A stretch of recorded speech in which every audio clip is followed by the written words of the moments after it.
seconds to go. Brooks Lennon needs to make a play here. He doesn't. Oh, it's through to seal the deal. A no-look finish by Salloi, and Sporting Kansas City stamp their ticket to the conference final. There's Martinez. He's onside. Joseph Martinez!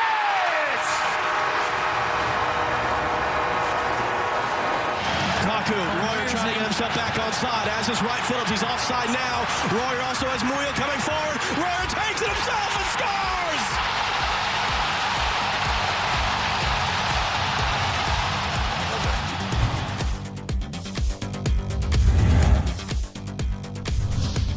Six plus 6 is 12. Minus 8, that's 4. Quick playoff maths for you. The Audi 2018 MLS Cup playoffs roll on. We are down to 4 teams. Did you get the reference, Doyle, or did you not? I did. I was told there would be no math. Yeah, well, you know what? I think our audience at home did. What a day it has been. 3 games. We're down to 4 teams. We know the conference championships, of course. Sporting Kansas City, Portland Timbers in the West. Out East, Red Bulls, Atlanta United, the 1 and 2 seed, the Timbers right now. At the 5 seed are the upset special. Ali Krieger, World Cup winner. We're happy to be joined by her. You know these guys. Bobby Warshaw will be here in a second. Before we get to the highlights, the analysis, the interviews, of which we have many, your feelings right now, this very second, after we watch the Red Bulls move on.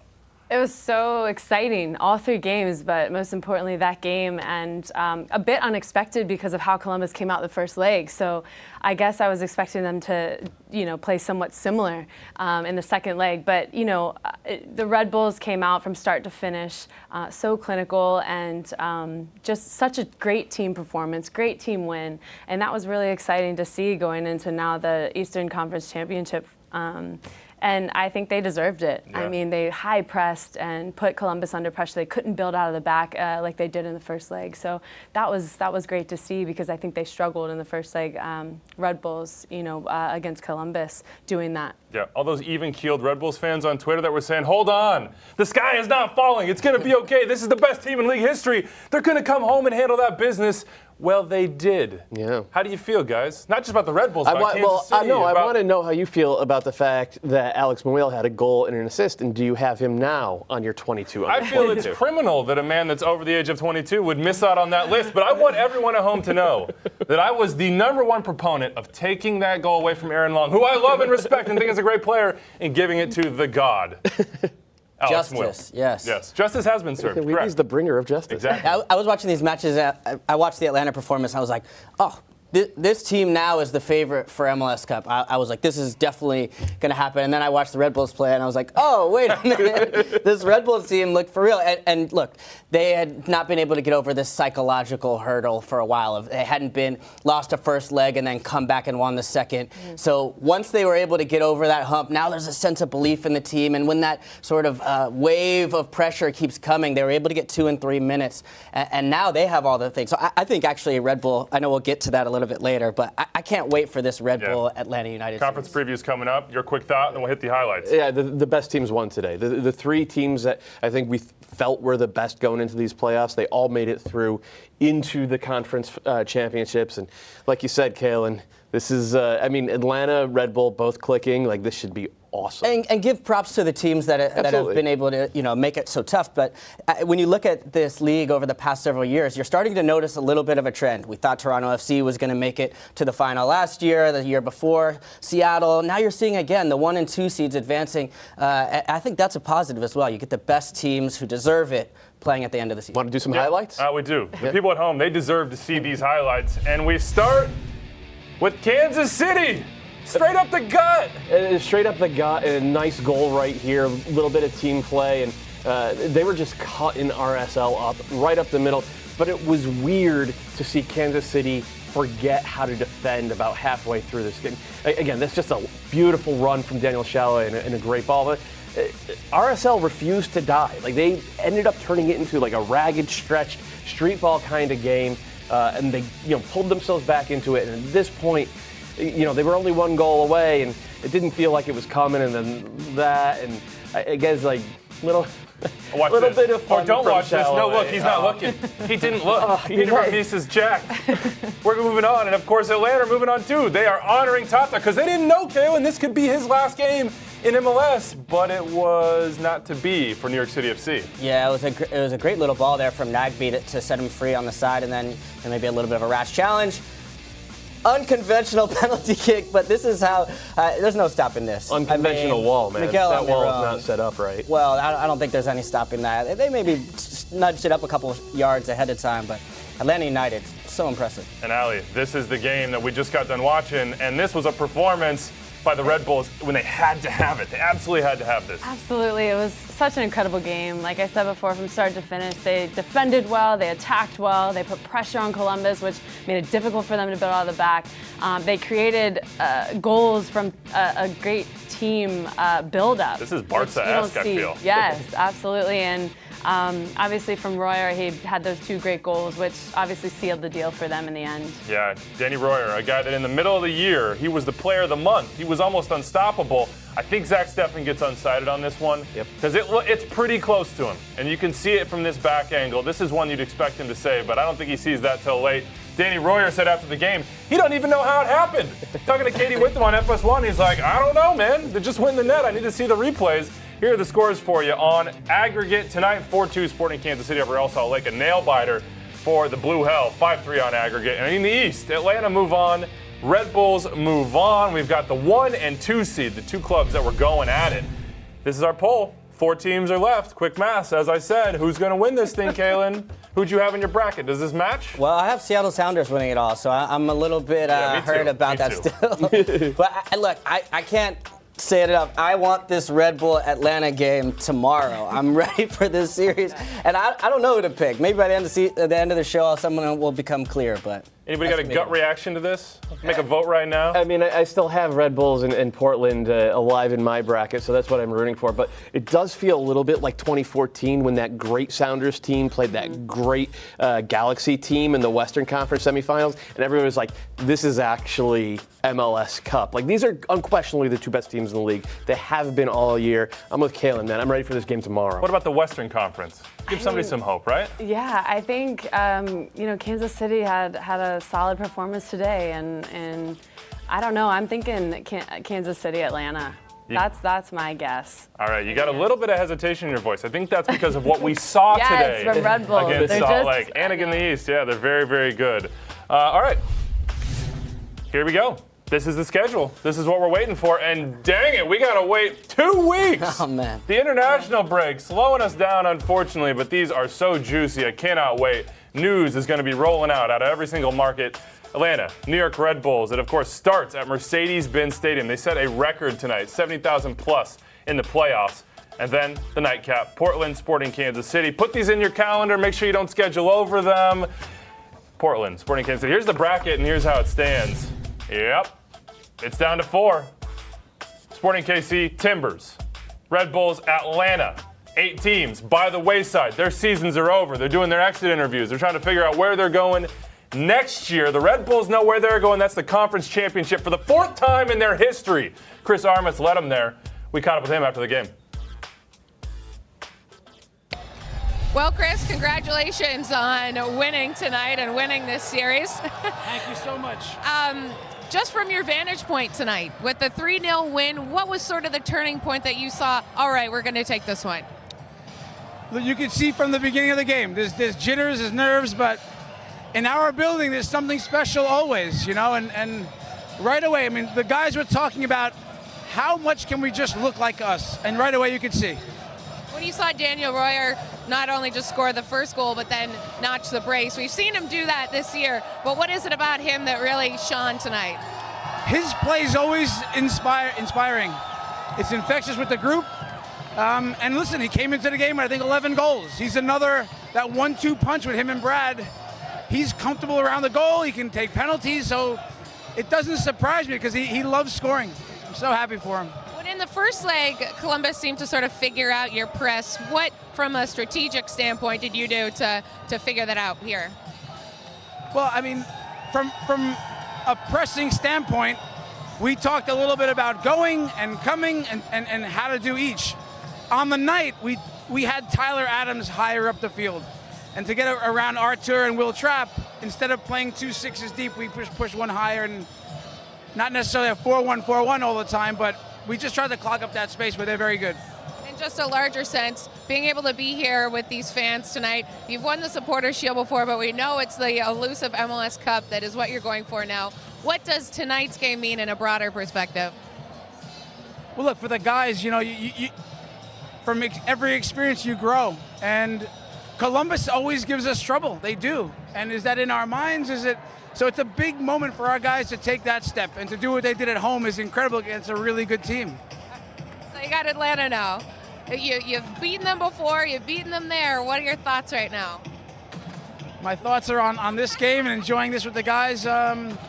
We'll have our hands full again. Atlanta, in every way, at home, well coached, tremendous talent on that team. They'll give us everything, but we'll go after them for sure. We're coming. Great. Well, congratulations tonight, Chris. Thank you so much. Appreciate it. We're coming, says Chris Armas, with a twinkle in his eye. Well, this is how they got there. It was 1-0 Columbus after that game at MAPFRE Stadium, and, well, some people thought the sky was falling. Well, I was looking back at this last first leg. It was actually set pieces where the Red Bulls caused Columbus Crew the most trouble. So the press maybe didn't quite work to begin with, but they got off on the right track and got a little bit of an emotional lift from that early goal. And this is a Chris Armas goal right here. This is what he talked about when he came in at midseason, wanting to be a little more precise with the ball, wanting to be able to break teams down by passing rather than just winning 50-50s. I doubted him. I doubted their ability to do it. That's one of the prettiest goals you will ever see in the playoffs. A wonderful team goal, and it deserved a series winner, really. Tyler Adams starts at left back there and ends up squaring it across. They stifled this attack, too, for Columbus. Ali, how did they do that? I mean, just like Armas mentioned, how can we look like us in this game? And I think they focused on themselves, both individually and collectively as a team, and they just got the job done. And you could tell here, and they just, from start to finish, they were excellent. And it's now going to be a tough team to beat in the next couple games. Danny Royer's got to work on his backflip form there. He did not quite complete that one. Alex Muyl on the back end trying to do it too. Julie Stewart-Binks caught up with Danny Royer after this game. 2 goals. Let's hear what he had to say. Daniel, congratulations. Not only you get the win, but of course the brace tonight when it looked like things might be going for a long night. What changed in the second half? I don't know. I think we've just been a little more aggressive and attacking part of the field, and maybe a little bit more decisive. But I also thought that our first half was okay. We just couldn't create the big chances, I think. And yeah, the second half we were still working really hard, tried to press them a lot. And so I think that was the reason that maybe they got a little tired, and so we could create some more chances. Knowing that Columbus had dealt so well with their press in that first leg, what did you guys do to approach the second leg? Yeah, they're tactical in it. To be honest, that's a really good team. I like the way they play. But, when we're at our best, it's really tough to play against us, especially with our pressing tactics. And I think, especially today, we did a really good job in terms of pressing, in terms of being aggressive, like don't let the opponent breathe. They had to kick many balls. I think they didn't like that. And that's just us. And, that's why we came through today. Now, you had a good cartwheel, but your teammate Alex Muyl didn't fare so well. Did you see him trying to do a cartwheel on your goal there? He told me like 5 minutes ago, and I just saw it on the replay a little bit. But yeah, he's a funny dude, hard worker, and I gotta watch that again. But it looks funny. All right, so you got Atlanta now, a team that you guys beat to get the Supporters' Shield. What are your initial thoughts on a matchup with such a strong powerhouse? Yeah, that will be tough. They're an amazing team, and we had 2 wins against them this season. But that gives us confidence. But it's 2 more new games against them, and we'll be ready. But it will be really tough. Congratulations. Thank you. Yeah, maybe save those backflips. Is this a cartwheel? That looks like an attempted back handspring to me. Yeah, lands on the hands. In the background, man. Yeah, I got it done, just like in this series, and that was the expectation here, Ali. This is the best team in the regular season, 71 points. It's just that the postseason had been a graveyard of broken dreams, let's say, for the Red Bulls here. Absolutely. What is that pressure like when you're the best team and they expect you to win? Well, I mean, some teams and players do really well under pressure. And I guess tonight you could see that Red Bulls rolled up their sleeves and got the job done. And I think they just have to keep that same focus and same mentality going into the next game because their job isn't done. They haven't won. You can celebrate and be happy with this, but now you're moving on to the biggest game. And so you got to take it one game at a time and one day at a time. But yeah, the pressure is tough, but the best teams do well under pressure. Yeah. Ali, the person that stood out to me, and you can say, yeah, Daniel Royer had 2 goals, but to me, this is about Tyler Adams. Yep. This is his team now. Look, he's stepped up, and they moved on. Sasha Kleshin and Dax McCarty, 2 excellent players. But this is Tyler's team now, and he set the tone from the beginning of the match. We saw this last year, a little wrinkle that Jesse Marsh has done before against TFC in the second leg when they were behind. They pushed Tyler Adams a little bit more advanced to get on Michael Bradley, create some problems for TFC to be able to play. They did the same thing tonight, and his work rate was immense. I mean, we talk so much about where's his best position with the national team. The number 6 role and behind. It's compelling to put him there because he's so good on the tackle, but he's best when he's further forward on the field and able to really cause problems in the press. I'm not going to go that far. Like he makes sense against a team like Columbus or against a team like TFC. The TFC last year wanted to play everything through Bradley, so you put Adams on him. Columbus wanted to play everything through Trapp and Artur, so you push Adams up higher. He was excellent. He was the best player on the field today for either team. He deserves a ton of credit. Chris Armas deserves a ton of credit for trusting him and putting him there. Also deserves a lot of credit for Sean Davis. Because if you switch from a 4-2-3-1, which they've played almost exclusively for the last 3 or 4 months, to what's really more of a 4-1-4-1, you're asking a lot of Sean Davis, especially because Pipa Higuain operates in that neighborhood. And he locked that down. This goal again, though, he starts the ball. First of all, he almost gets knocked off, and he shows his strength to be able to keep possession. He gets it again out wide. Look, he just plays and moves, but he starts to have a little bit of a sense here where he's just sensing, okay, the space is opening up. And then here, first of all, Miguel, great stuff here. But the presence of mind here, just to have a nice little square ball across, it shows a little bit of composure in the box, which for a destroying center midfielder, it's a bit of quality that, he doesn't always get credit for. Ali, go ahead, Bobby. Sorry. Well, my favorite part about this Red Bulls performance is we often talk about intensity. We talk about how can teams get up for the moment. And I always think when I think about this question, the Trinidad and Tobago game, right? The U.S. national team looks so flat. And we often just leave it to the players to raise their game, to say, hey, can you get up for it? Why aren't you energetic? But you can do it tactically. And Chris Armas made his team more intense, made his team more energetic with this tactical change. He moved Tyler Adams, a runner, a guy who loves to chase the ball, who's really good at pressing, moving him farther up the field, allowing him more license to run, more license to press, lifted his whole team. I love when coaches take the onus and say, players, let me help you out. Our big charge today was, can we make Columbus feel uncomfortable? And Armas did that through his tactical adjustment. Players love that. Players love when coaches make a change that puts them in a position to succeed. I hate when Bobby makes a good point. I know. It's tough sometimes. It's tough sometimes. This is truly a great goal, and I could watch it over and over and over. Did any of that jive with you, Ali? How the coach affects the way a team thinks about the game, and then obviously he can't play, but how the performance translates from them. I mean, clearly he had motivated them at the beginning of the game and said, look, like we just need to focus on us, and we need to have a good team performance in order to succeed. And I think that I agree that Tyler Adams had a great performance today, and he was the engine of the team today. And I think that's how they were very successful, because they felt like he was really involved with a lot of the play, especially in the attack, more so than in previous games. Red Bulls, winners here, 3-0, 3-1 on aggregate. What a performance from them. As we figure out where we're going here, of course, Columbus Crew SC is out, but Aaron Long is out of goals for this game. We thought he scored it. Everybody did. They were happy about it. But one lone Twitter warrior was out there protecting Alex Muel's reputation. Julie Stewart-Binks caught up with Aaron Long after this game. Aaron, congratulations. What a performance tonight. You guys walk away with a 3-0 win in this second leg. Knowing just how much you needed this, how would you describe what changed in the second half with Royer and the brace? Yeah, I mean, there was a cool confidence in the group, in the locker room up 1-0. We knew they were a very good team tactically, and to be dominating them in the first half felt really good. We knew we had to keep up the intensity in the second half, and Royer's just unbelievable. That's how we finish games with him right there. On the other side of the ball, how would you describe your defensive performance and getting the clean sheet tonight? Yeah, I don't think we gave up much. I think we learned from our mistakes very well in the first game. Them getting a lot of chances and being dangerous. I don't think they were too dangerous today, so I think we learned from our mistakes. All right, so you got Atlanta next. You guys were basically neck and neck all season. You've won there in Atlanta before. What are your thoughts on the matchup? Yeah, I mean, they're a great team. Their points in the league show it. They're dominant at home, so it's gonna be tough going there. But we love playing Atlanta. To be honest, we love it. All right, congratulations, Aaron. We're Thank you so going much. straight to the scythe on him.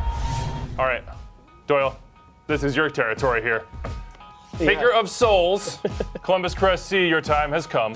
Yeah, it came right around the same time that it tends to come for Columbus, this point in the playoffs, last year as well. And I think we all saw it coming because of the overall quality difference in terms of guys who could get out there, and Daniel Royer's putting those chances away, Pedro Santos is not.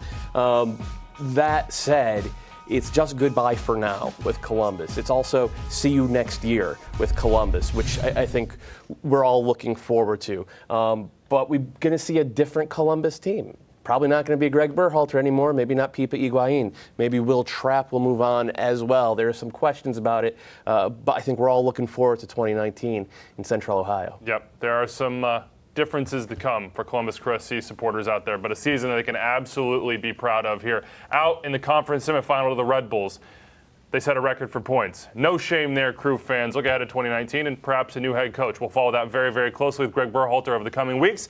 All right, New York City FC, Atlanta.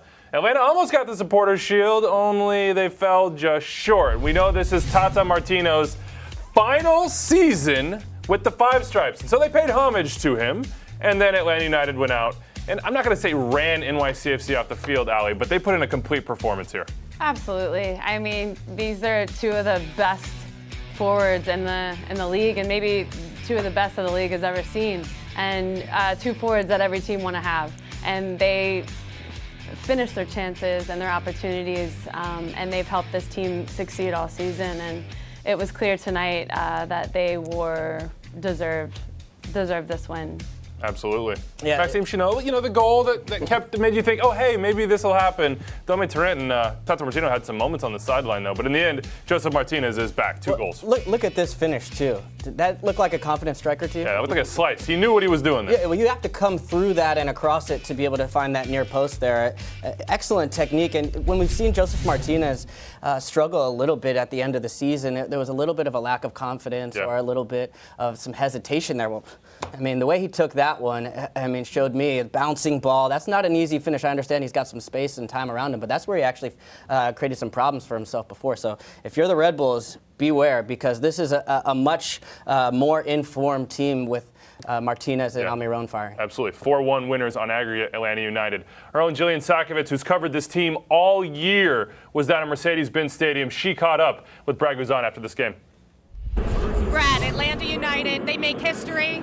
First playoff series win. They're heading to the Eastern Conference Championship. Why was it Atlanta that advanced here tonight? I think we set the tone in the first leg at their place last week. That was a huge result. We knew we were going to get some chances tonight. We expected better from them from the first leg. We knew that wasn't their best, and they definitely came with it tonight, and we were able to weather some storms at time, and ultimately got the result we needed. It was a physical series, more than 35 fouls in this leg alone. How important was it for this group to keep their composure? Yeah, it was huge, especially when some calls didn't go our way. Obviously the goal, Miguel's goal gets overturned in New York. I was really pleased with how we kept our concentration, how we kept our discipline, and ultimately our fighting spirit. Because in big games this year, we've been known not to show up, and all the credit goes to the guys in front of me, because over the two legs, we definitely did.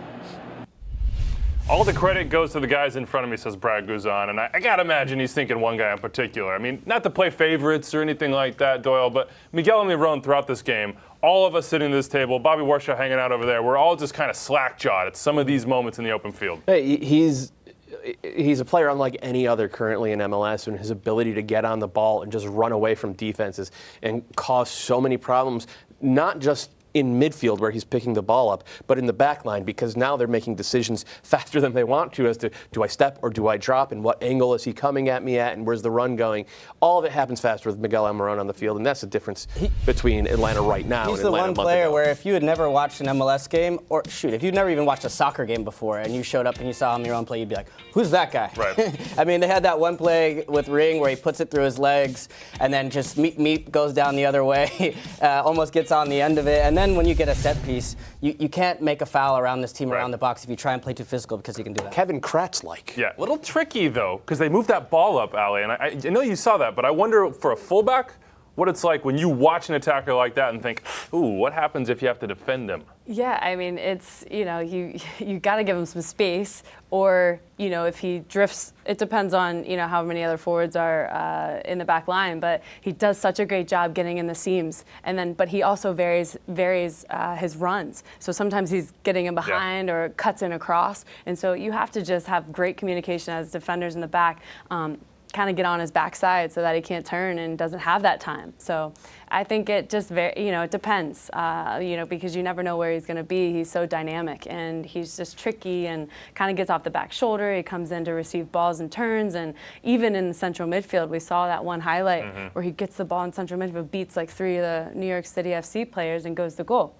And they're in the attacking in the final third. So it just depends. You got to be careful. And that's a problem for defenders. When it depends, you don't know what you're doing. Jillian Sakovits caught up with Miguel Almirón after this game. Let's take a listen. Miguel, Atlanta United yet again makes history. You guys are heading to the Eastern Conference Championship. What does it mean? Esta victoria significa mucho para nosotros, no solamente para nosotros, sino también para el club, para la institución. Creo que algo histórico y nada, disfrutar hoy y ya pensar en el partido que se viene. Miguel, gracias. No, muchas gracias. Justin? This win means a lot for us, but not just for us as players, but also for the club as an institution. I think it's a historic win for the team, but we're going to enjoy this win, and then we're going to get ready for our next game. Justin, thanks so much. Guys?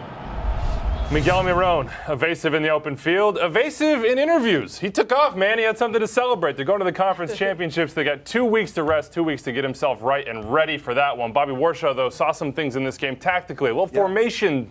You guys, we've seen Atlanta win by outpassing teams. We've seen Atlanta win by hitting teams on the counter. In this series, we saw Atlanta United for the first time win by being nails defensively. And let's take a look at it. They came out in both these games in a 5-3-2. And we have a perfect picture of it right here. Back five, here we see LGP stepping up because he's allowed to do that with other center backs helping him. The midfield triangle, Julian Gressel, Darlington Nagbe, and Eric Remedi behind them, and Miguel Almirón and Joseph Martinez up top. And what that does in a 5-3-2, 3 center backs, 3 tight center mids, is it clogs the middle. It makes it really hard to play through you. Think Montreal Impact this year, think Portland Timbers. But the thing about Atlanta United is that they have multiple superstars up top. They've got guys like Miguel Almirón, Joseph Martinez, Ezekiel Barco off the bench. And what I found interesting in this series is they didn't try and pass through this, right? LGP had options. He could have played Remedi. He could have played Almirón checking. He could have played maybe Parkhurst back and switch the field. But he doesn't do that. He decides to say, hey, let's go ahead and play it long. Let's play direct, go straight over them, sit, counter right away. That's what we saw from Atlanta United, guys. We didn't see a team that tried to play pretty football. We didn't see a team that tried to outskill the other team. We saw a team that was nails defensively, stayed compact, and then said, screw it. Let's go over the top. Let's get the ball to our stars in the attacking end, and let's score that way. It's a different Atlanta United team we've seen. What I love about this is they now have a new way to win. They can beat you in pretty much every way possible. And I wonder if this was actually kind of designed a little bit with the Red Bulls in mind, because they've tried to go out and possess against the Red Bulls. They've tried to go out and press the Red Bulls. What they haven't done is sit in a bunker and counter the Red Bulls to death. They did it against NYCFC. Again, one of the better pressing teams in the league, though maybe not under Dome Durant. I think we're going to see a lot of that in the next round. Give numbers to this, guys.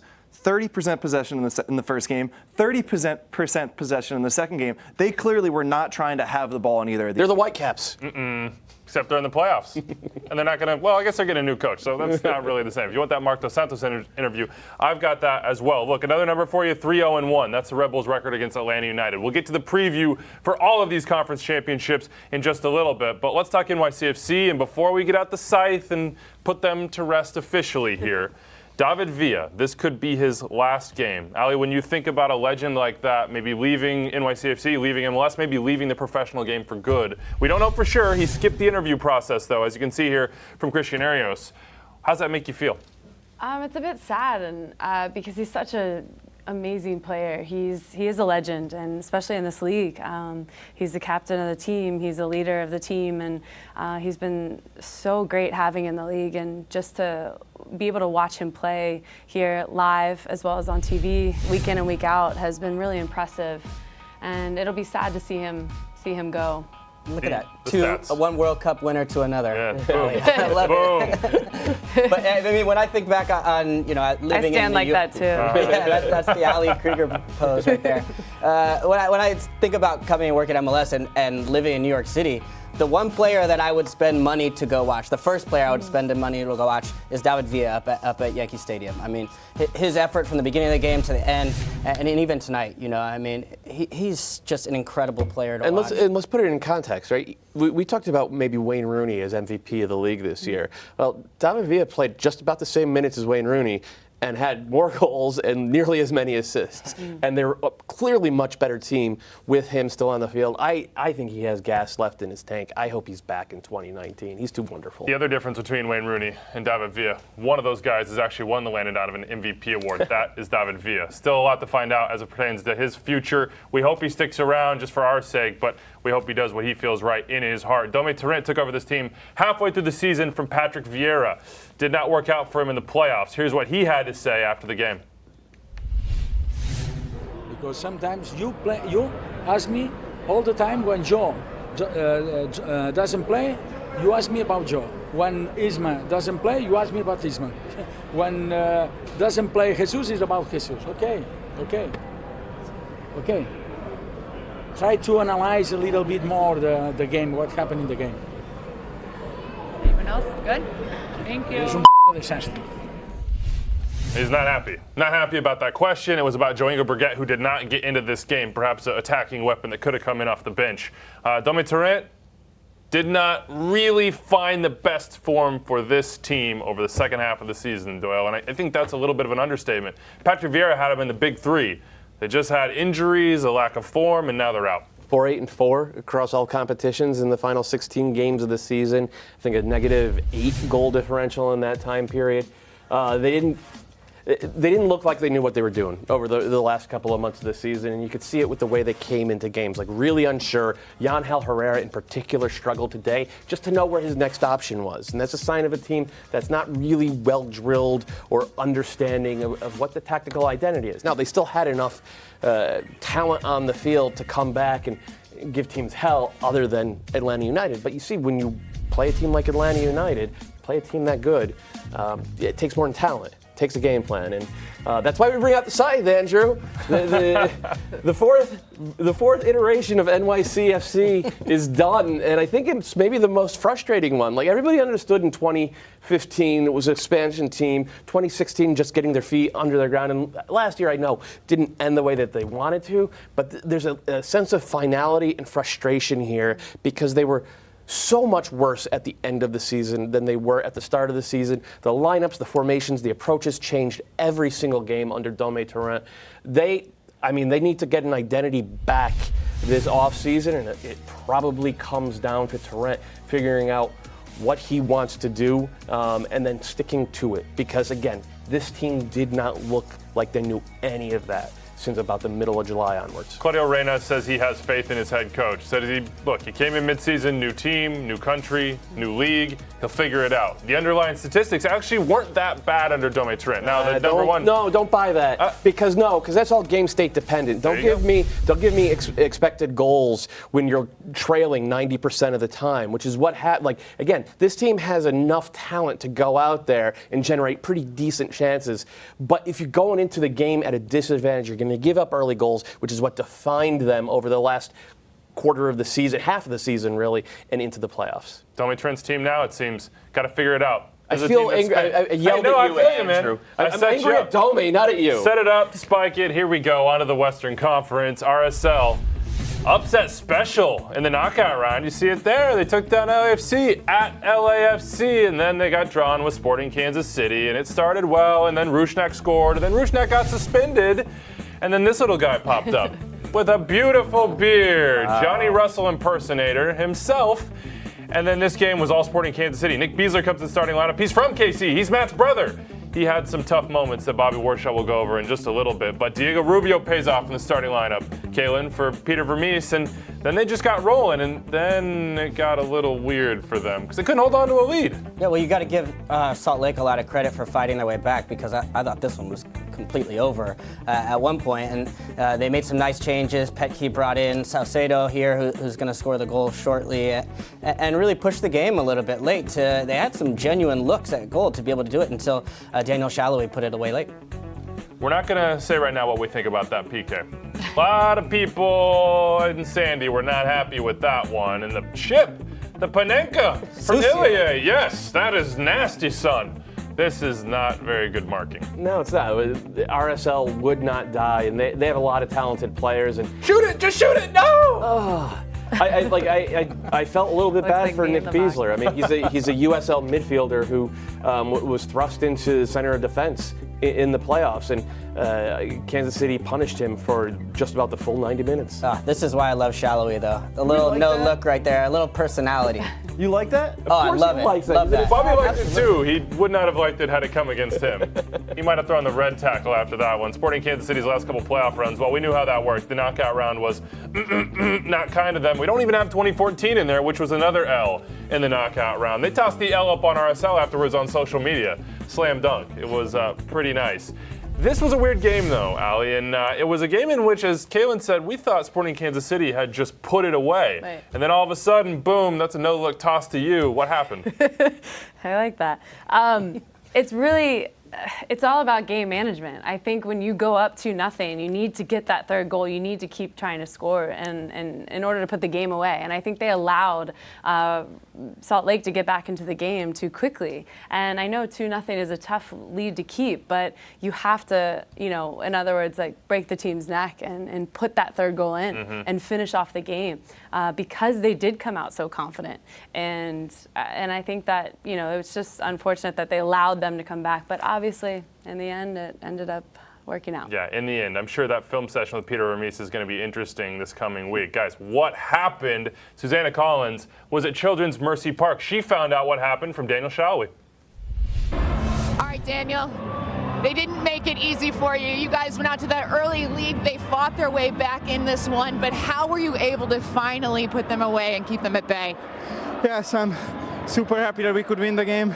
It's very difficult when you go up 2-0 and you kind of get comfortable, you have to go, but it's difficult. They're a good team. They came with all their energies, and I'm glad we could score another one at the end, and I'm just happy that we advanced, and I'm ready for the conference final.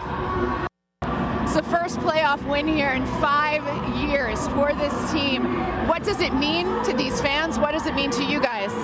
It means a lot. We were talking about it, that it's crazy to think that the last time they were here was winning the MLS Cup, and now we are back, and I think they deserve the win after that one because it took us too long to get back here, but we want to win again against Portland, and then if we have to travel, we have to be home for the Cup final, but first of all, Portland. One step closer to the ultimate goal. How do you like this matchup against Portland in the Western Conference Finals? I like it. I like Portland. Their stadium, their environment. I think it's going to be a great game. And I was watching their game against Seattle. That was crazy. And I expect the same against us. Hopefully we come up. Daniel, thank you so much. Congratulations. Yeah, thank you. It's rare, Weeby, sometimes when you see players with Daniel Salloi's skill set, kind of like rangy guys that are able to get in behind. He's so good in the box, in those tight spaces. There's a little bit of a phone box situation where he's able to just get that first touch and the second one, just enough to get it on frame. And we saw him do it on decision day earlier. I think this is his 13th goal in the season now, and has been able to step up in big moments. And to Bobby's point, I know Bobby wanted to, maybe throw a little tackle in there late on the no look, but you don't score 13 goals without a little bit of personality. And that's the thing I like about him. He's got a little bit of personality, a little bit of flair. And look, even if he's not having a good game, we saw him in the first leg pressure Raimondo. He's the one who created that turnover there. And that's exactly the same type of situation where he was able to get the icing one that put this series through and put them through to the conference championship. Yeah. Speaking of personality, Mike Petke has a good bit of personality. And sometimes he makes some decisions, Doyle, that we're a little bit confused by. And I think there were some in this game. We talked about him in the pregame. The lineup comes out, and you have Nick Besler at center back, and you're thinking, well, Justin Glad, what happened there? Of course, Silva is hurt, so he had to make a decision, and Silva up top, and Mulholland in the midfield, and some of those didn't work out. I mean, the Silva decision with Baird going out with the concussion made total sense. Mulholland coming back in, given how well he played against LAFC, made total sense. The Besler one left everybody scratching their head because, again, he's a guy who has played most of his career, both college and in the pros, as a central midfielder. And when he had a good run of games at center back, it was 3 or 4 at center back earlier this year, it was with Justin Glad.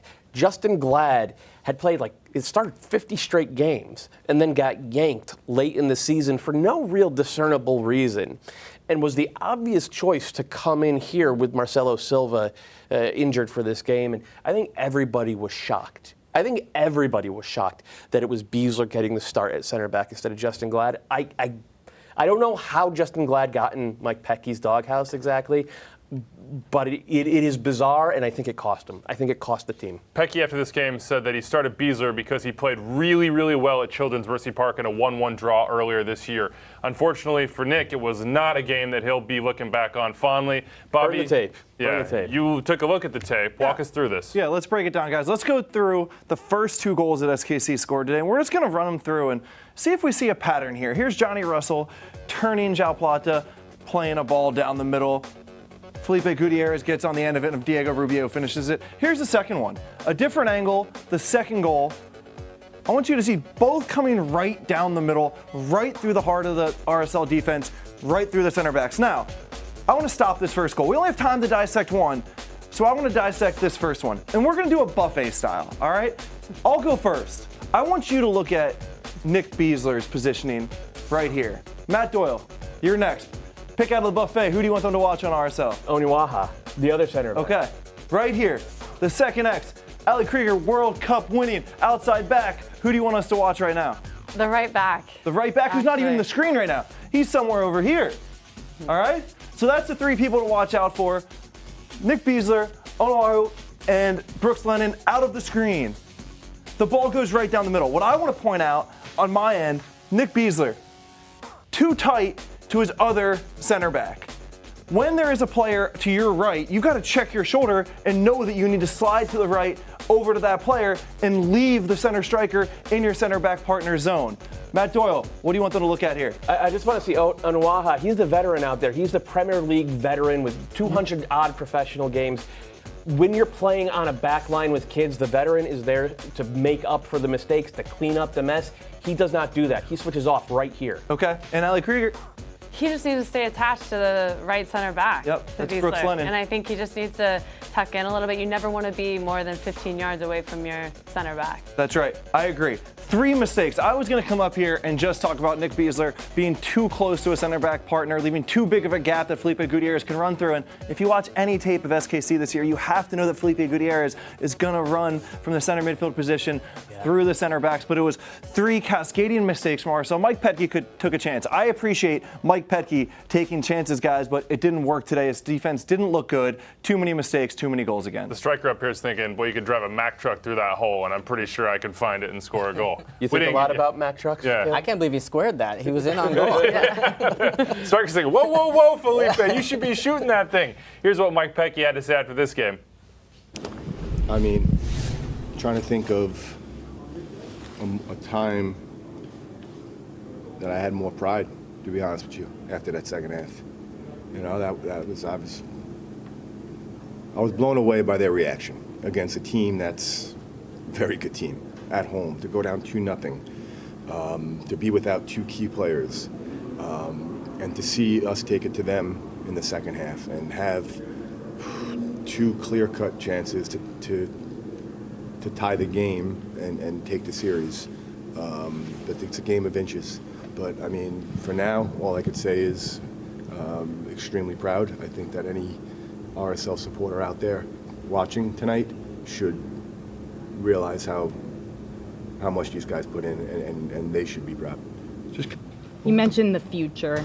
Just the experiences that a lot of these young guys got this postseason, how it's going to help this club moving forward, big picture? Well, that's up to them, to be honest with you. You know, that was the plan this year. That was why I played the most homegrown young players in the league.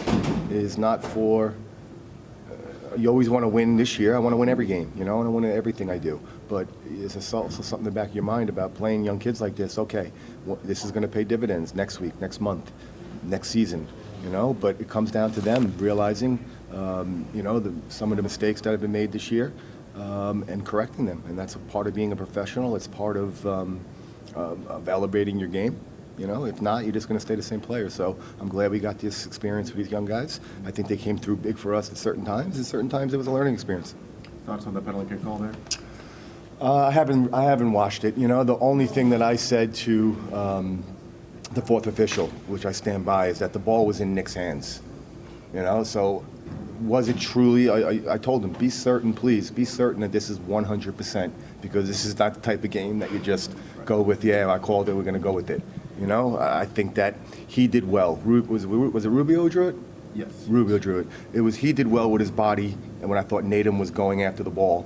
But to me, in a game like this, I'll have to rewatch it, because, you know, I know things happen fast. There is VAR. But I was curious as to the ball went right to Nicky. You know, he had no chance of getting that after that touch. So, I don't know. How did not having Corey... Well, there's Howard Webb down there, I think. You guys could ask him. How did not having Corey and Marcelo... All right, talking about VAR there. Well, it wasn't a clear and obvious error, so it could have been overturned. Had they not called it, yeah, maybe you could have come back and done that. This looked like a penalty to me, to be honest with you. Well, this didn't. But the one that was called, I think, was pretty obviously a penalty. Like, it's not a great touch from Rubio, but you see right here, he gets cleared out. That's a foul anywhere it happens on the field, and that's why we showed the previous clip. If it happens in midfield, it's a yellow card. If it happens in the box, it's a penalty. What says the defender? I just think you got to know where you are on the field, and if you're in the box, you got to be careful. Obviously, he maybe wasn't in the best position. That's why he overcompensated, and I think, yeah. I didn't like the call. I thought Rubio was searching for it, but once you make the call, I don't think there was a clear and obvious error made on the judgment of the referee. All right, RSL are out. That means it's Scythe time. Their soul joins 8 other souls in these playoffs. It's been harvested. I think RSL did really well with house money, getting into the playoffs by the grace of the Houston Dynamo, and that did really well against LAFC and did really well in the first leg, and this just was a bridge too far. But this offseason now is about figuring out who that core is. I remain shocked that Justin Glad was not a part of this. I remain shocked at what happened with Danny Acosta, and Nick Raimondo and Kyle Beckerman are not getting any younger. They have to add some big pieces, and they have to rediscover who they are and build with those kids. If the Red Bulls can do it and win one Supporter Shield and maybe be on their way to an MLS Cup, RSL should try to do the same. All right, let's take a look at the Final Four as it stands now. RSL out. Sporting Kansas City, Timbers, Red Bulls, Atlanta remain in the Audi 2018 MLS Cup playoffs. MLS Cup is on December 8th, 11/25, November 25th, and November 29th.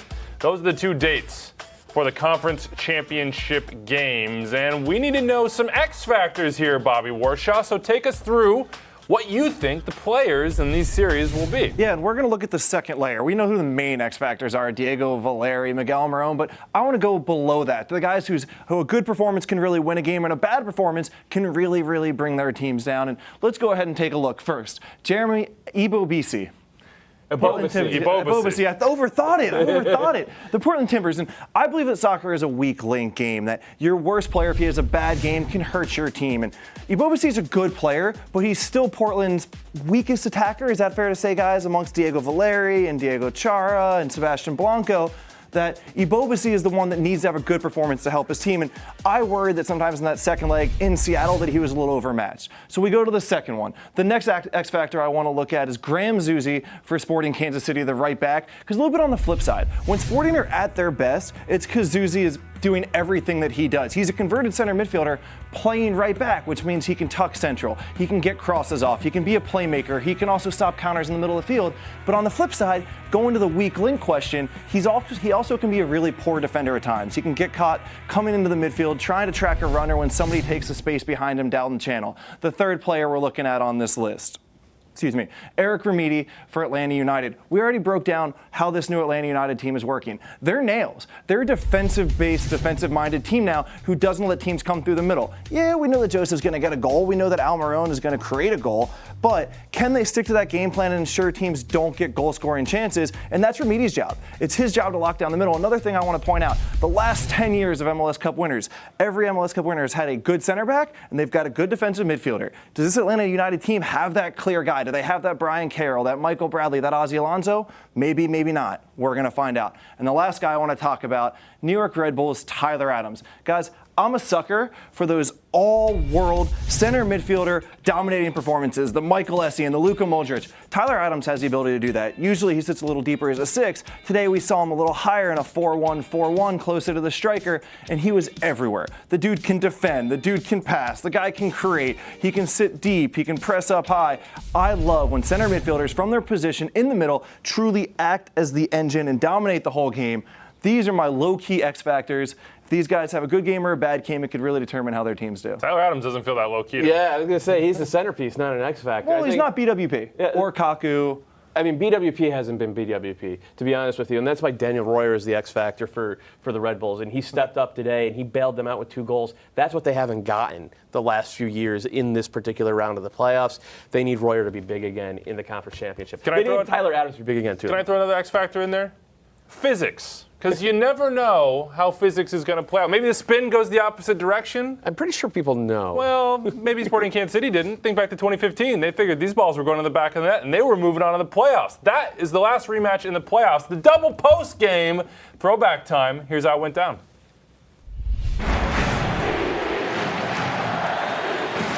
Saad Abdul Salam, a rookie.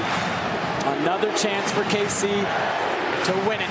We had been planning to not talk when the game ends, to let the pictures do the talking. And I'm thinking, all right, this is their second chance to end it. They're going to end it. We were all just kind of like in awe of that moment. I just remember just being like, do I believe what I'm seeing? Just absolute shock and awe. What a ridiculous night. What a ridiculous night. Playoff moments, the double post. Those are the kind of memories that have been made this postseason. I think Cascadia falls in that balance. I think some of the Sporting Kansas City game did as well. And now we are here in the conference championships. Atlanta and the Red Bulls, Portland and Sporting Kansas City. And let's start in the Western Conference, do a little preview here. Allie, what do you expect from this matchup, having watched the playoffs so far? You know, I just expect teams to show up and you know, you got to win. Now it's time to play to win. And, you know, this is what you work for your entire season. And this is why you show up every day to training. And this is why you put in all the effort, are these games. Because you're playing with the best of the best. And if you want to be the best, you got to beat the best. That's so cliche to say, but this is, you know, these are the playoff teams. And you have to show up and be motivated to want to put in the work to succeed. 5-1-4 are Sporting Kansas City against the Timbers from 2014 to present. Of course, there was the double post win in the knockout round, but this is the matchup that Kansas City wanted, Doyle. Why would that be? I'm not sure they should have wanted it. I know they've had good success against Portland over the last few years, but if you look at how flimsy Sporting Kansas City feel when teams come from the outside in and go right up the gut, whether it's Blanco or sometimes Valeri drifts way out there and gets on the ball and then he could drive up the middle. If RSL's doing that to you, what are Diego Valeri and Sebastian Blanco going to do to you? So I am strongly leaning in Portland's corner for this Western Conference Championship. To me, it just feels like they're a more solid team right now. I don't think anybody wants to play against this Portland team right now. I think Savarese has given them some real personality. And then I think as far as attacking talent go, as much as I've sung the praises of Salloi and some of these guys, you can't do better than Valeri and Sebastian Blanco right now. Maybe Almirón and Martinez, but outside of those outside of those two with some weapons off the bench, I think top-end talent in the West, especially in the attack, goes to Portland's favor. Diego Rubio is also suspended for leg one.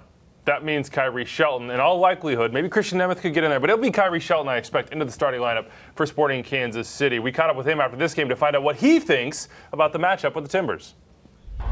Well, Diego Rubio is set to miss a little bit of the time against Portland. could mean a big role for you. What does that mean to you, and what are you going to look to do? You know, I'm just going to listen to Peter, what Peter has to say. You know, I follow his command. Whatever it is, I'll do it. And that's it for all the guys. You know, it's not just me, it's the whole team. We listen and we follow him. Portland, up next for you guys in the Western Conference Championships. What do you like about this matchup? You know, I think they're a fantastic team. You know, I played college in Oregon State up there, so I know what it's like, and it's going to be a great atmosphere, and it's going to be a big one. Thank you so much for the time. Congratulations, Kyrie.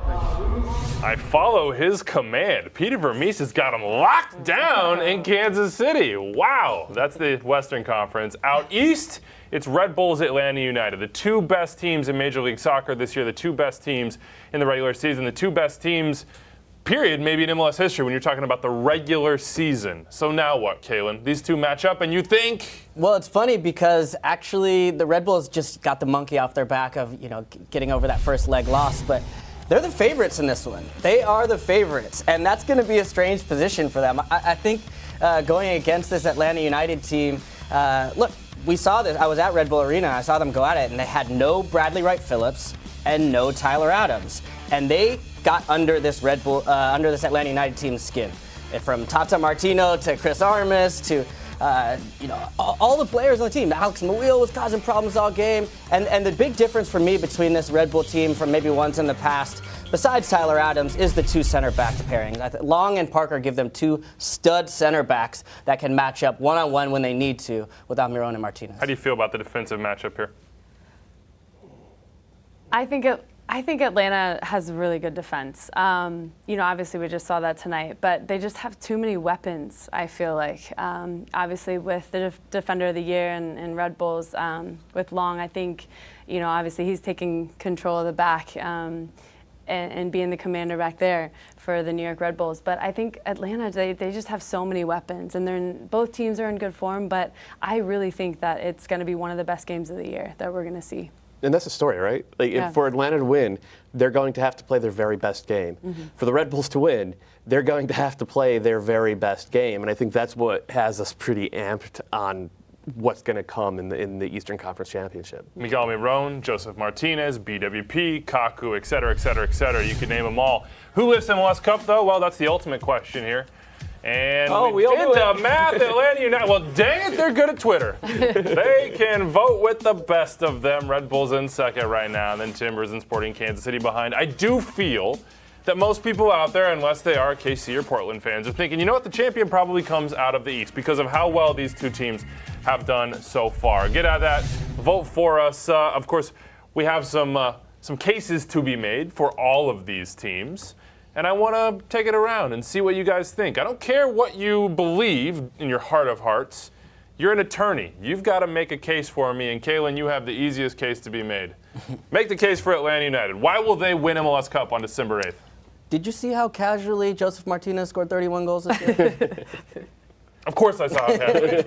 Okay, so that's answer number one for me. And then you take it to he's not even the best player on their team. Miguel Almirón, I think, is the best player, the most important, the spirit of the team. They're flying right now, set pieces. And then, look, the other thing is actually this NYCFC away game. I thought they showed their toughness tonight, but going on the road and showing the flexibility to just get a little dirty sometimes. Leandro Gonzalez-Perez, I think he likes that a little bit. Jeff Lorenowitz will be back in it. And they've got Brad Guzan, who's steady in the back. So there's so much going for this Atlanta team. There's a saying, maybe LGP is like a pig in slop.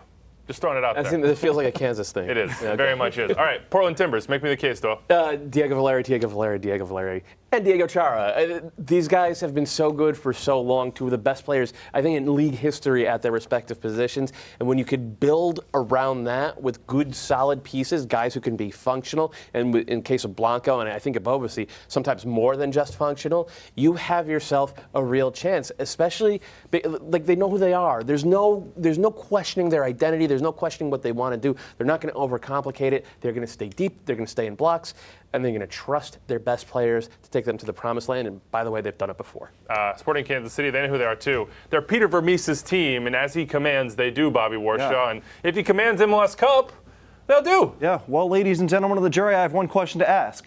what do you need to score? You need the ball. And none of these 4 teams left control or use the ball as well as SKC. And when you control and use the ball, you control and dominate the game, which is what SKC do. So I rest my case. When you have the ball, you have the best chance of scoring. All right, I'm the judge. It's a decent case, but we got one more to be made here. That's for the Red Bulls. After I just, talked about Atlanta and how well they played and how many weapons they have. But no, tonight, obviously, you see that New York Red Bulls had an impressive win, complete team performance, in how their key players with Adams and, kind of being the engine of the team and really stepping up to this leadership role, I feel like is very impressive. And for Royal to just put those 2 goals away, it's not just one individual player. They have a team that is willing to defend, willing to attack together. And just like Armas said, he mentioned, let's just go out and focus on ourselves. How can we focus on ourselves? And I think they did that tonight and will continue to do that the rest of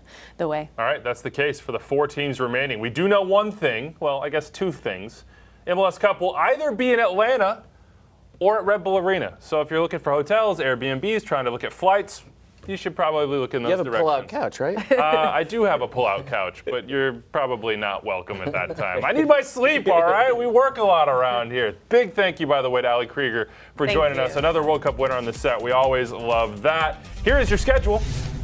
November 25th, that is the first leg of the Conference Championship. The East gets a start at 5 p.m. Eastern, Atlanta. New York Red Bulls, Mercedes-Benz Stadium. Probably another attendance record if I had to bet. ESPN, TSN, TVA Sports. In Canada, then, Portland Timbers, Sporting Kansas City. Timbers Army in full voice. This is going to be an amazing atmosphere. Yeah, that's an amazing beard, too. That's it for us. Thank you so much for joining us here. Sporting Kansas City, yeah, they're happy. That's their first postseason win since 2013 MLS Cup.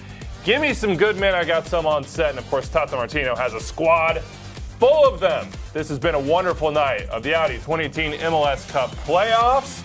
Yeah, Golden Spikes driven, baby. Atlanta United moving on. We will see you later. Get some sleep a little bit, everybody. For Kalen Carr, Bobby Warshaw, Matt Doyle, Ali Krieger, and myself, Andrew Wiebe.